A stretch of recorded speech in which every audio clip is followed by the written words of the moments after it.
You're listening to a New York Islanders episode of the Jacob Valk Show. He's breaking down the team's latest goings-on as only he can. Follow him on Twitter at RealJacobValk. Here he is, Jacob Valk. Hello,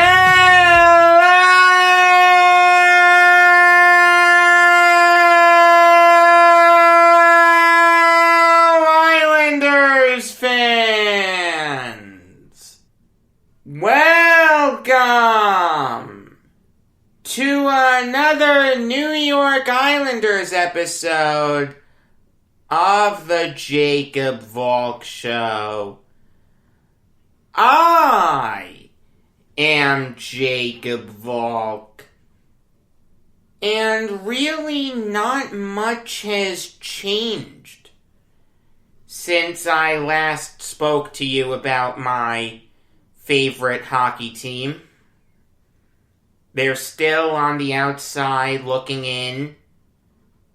in terms of the playoff race, and they don't have games in hand, just for whatever it's worth. The Islanders and the Capitals have played the most games out of any team in the East Division with 17. That's not good. I don't like that. I also don't like that they didn't get a single point when they traveled to Pittsburgh to face the Penguins twice. I mean, Thursday they looked dead to the world. Okay, they were on a big point streak. I can live with that. Was it a deflating loss? No question, but was it a loss that you could scream bloody murder over? No. Saturday's loss, though, that bugged me. Because the Islanders were the better team. The Islanders should have won that game. They had 35 shots on net.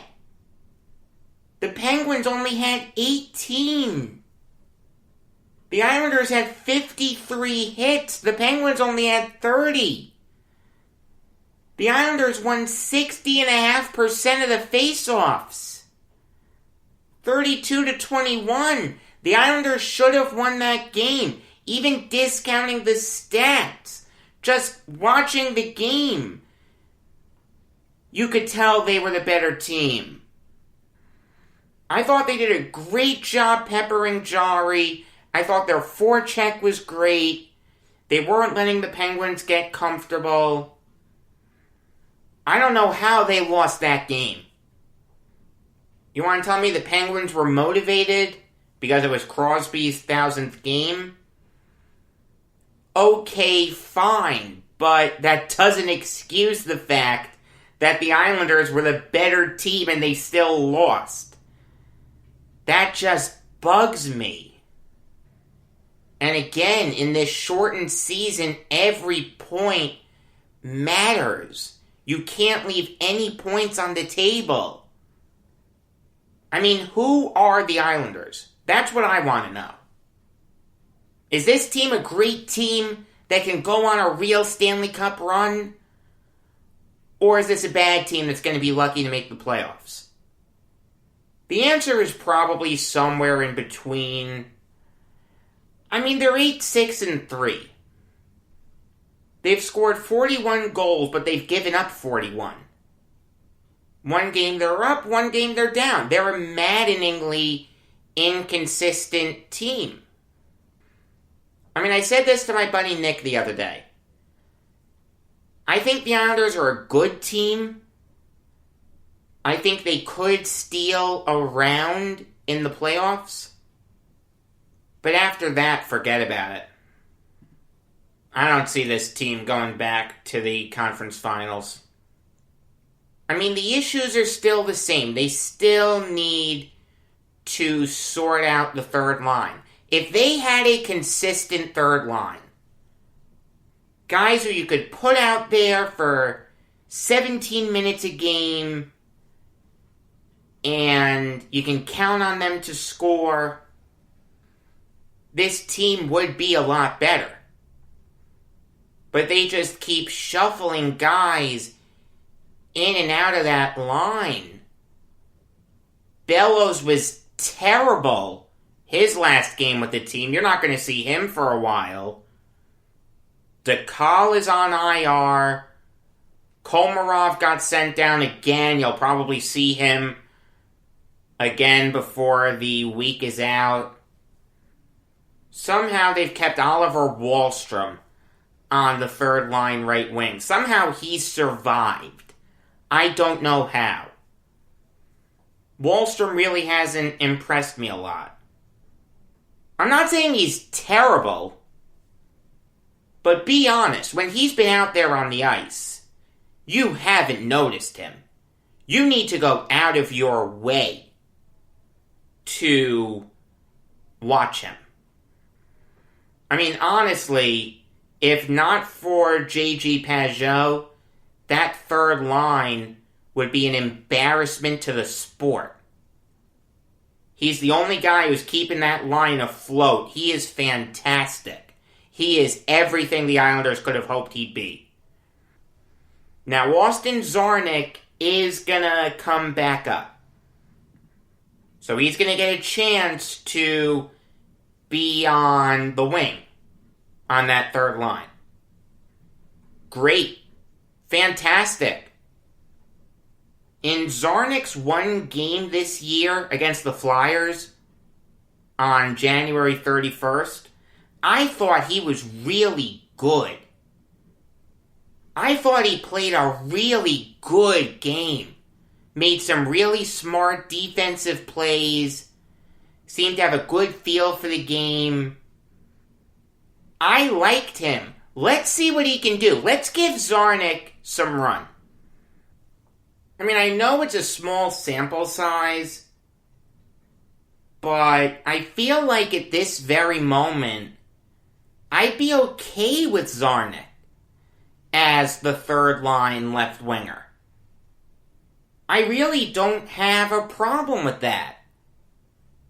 So that really just leaves third line right wing as the big hole. I'm not sure exactly who's available to fill that hole.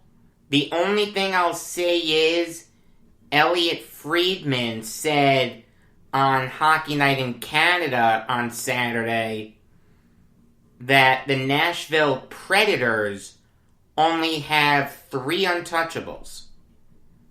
Ryan Ellis, Roman Josi, and Pekka Rinne. That leaves a lot of people on the trading block, including Victor Arvidsson. I know that Arvidsson is on a big contract. He's making $4.25 million this year and 3 years after. But I think Arvidsson would make perfect sense for the Islanders. Here's a guy who's playing on the Predators' first line basically out of necessity. In a perfect world, he's not a first liner. Everyone knows that. Could he be a second liner? Probably, but so could J.G. Pageau. And he's on the third line. So if you can somehow get Arvidsson, you've got a line of Czarnik, Pageau, and Arvidsson. That's a really good third line. I mean, I'm not sure how realistic it is.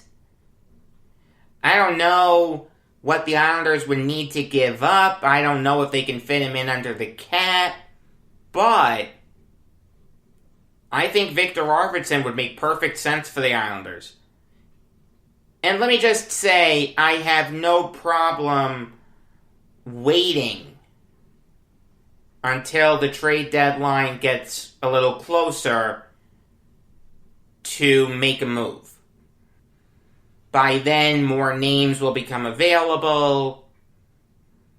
You'll get a better feel for the market. I don't mind waiting. But the Islanders do need to add another third-line right-winger. Maybe a left-winger, too, if Zarnik fails. Which I don't think he will. I really don't. There is one other thing I want to say about the Islanders. Governor Cuomo has said that starting tomorrow, and this was announced on February 10th, but starting tomorrow, teams like the Islanders, Rangers, Nets, Knicks, Yankees, Mets, and Bills will be able to host fans at 10% of their arena's capacity. That's provided they pass a PCR test within 72 hours of the event and a rapid test right before the event. The Rangers have made plans for how they're going to allow their fans in. Same thing for the Knicks. Same thing for the Nets. The Islanders haven't. The first game they could have fans in the stands is Thursday. They're probably not going to. How? I understand if you don't want to fill the arena to 10% of capacity. If you don't think that's safe, fine. I can live with that. But how do you not allow anyone in? What's the plan? There's radio silence. I'm a season ticket holder. I've heard nothing. Every team has a plan except the Islanders. I don't know who to be mad at. Should I be mad at the team? Should I be mad at the Coliseum? Should I be mad at the people supplying the COVID tests? I don't know who to be mad at. That ticks me off even more. Just say something. Islanders, say something. When are you going to have fans back? It's okay if you want to wait until March 1st or March 15th. You want to make sure everything's 100% safe. No one can begrudge you for that. I get that. But just tell me what's going on. Tell the fans what's going on. There's nothing. There's literally no communication coming from the Islanders. The governor has said you can let fans in. Let us in. Free the oppressed. We want to go to at least one game, their final season at the Coliseum. Tell us something. Don't leave us in the dark. Look, the Islanders aren't in a bad spot. They're not the Rangers that are going to be without Artemi Panarin for the foreseeable future. He's on a leave of absence because a report came out that Panarin beat up an 18-year-old girl a decade ago. It seems like a political hit job, but I don't know. You've got to let the investigation play out. And they didn't get one of their games messed with because the ice at Lake Tahoe was terrible. It's not really the NHL's fault that happened. They've had outdoor games before, and they've always been successful. Have there been a few hiccups? Yes, but nothing like what happened over the weekend. It's no one's fault. It's just one of those unfortunate things. The reality is, when you have outdoor games in the NHL, you're playing with fire. It's just that simple. But the Islanders could be better. And that's what ticks me off. This is a team that made the Eastern Conference Finals last year. They really don't look like it this year. That's upsetting to me as a fan. Like I said at the end of the regular episode of the Jacob Valk Show a week from today, I'm going to tell you what I'm going to do with these team-specific shows, March Madness, and NFL free agency. One thing I will say now is that you will get a Brooklyn Nets show next week and a New York Islanders show the week after. Of course, regular episodes of the Jacob Valk Show come your way every weekday afternoon. Until next time, I am Jacob Valk saying that I'm the greatest 60-foot pitcher in baseball. If I can conquer those last 6 inches, I'll be on my way.